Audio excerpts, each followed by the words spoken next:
Are cooperatives perfect, and do they never make mistakes? No. Yeah, co-ops make mistakes all the time, and no, they're not perfect. They're not a utopia.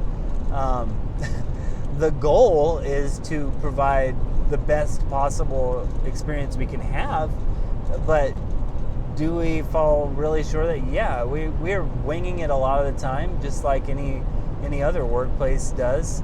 We have our own unique problems. I think we spend a lot more time working with each other on a personal level. Like, if someone's got a difficulty in the office, we tend to all come together to work on that difficulty. Like, an example of that is once COVID hit, we had to figure out what to do with our children, how to help them through school, and that impacted everybody. I mean, that was, for most of us, we're all adults with children.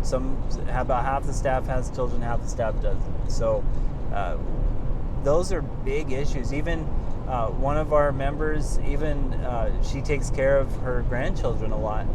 And during COVID, her family leaned on her even more to do that. So her grandchildren were even part of our after-school / tutoring program. And it was really helpful. So we tend to get really creative about the way we deal with things, but it's not a utopia.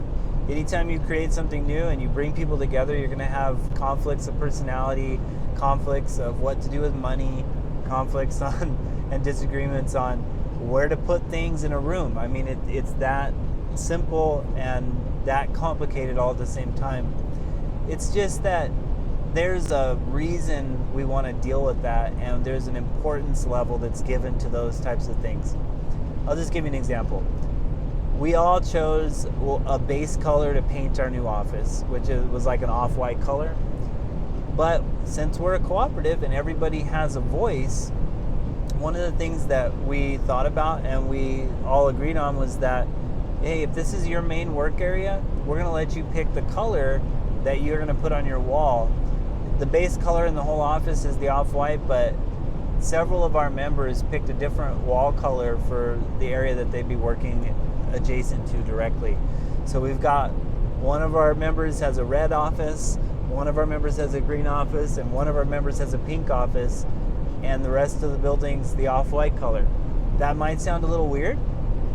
At the same time, it gives each one of those members and really all of us ownership over our workspace. And it's just a totally different way of thinking about it.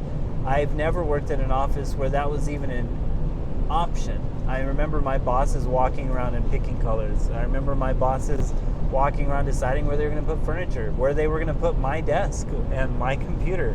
So it's very different on that level, but it's not a utopia. I think it's kind of funny that we tend to have our little disagreements and arguments about things that we would never even talk about in a normal workplace, but that's just part of being a co-op. It's like taking the same energy and just doing different things with it, only doing more constructive and team building things with that energy. So we still have our problems. It's not a utopia, but it's still way better than the competition.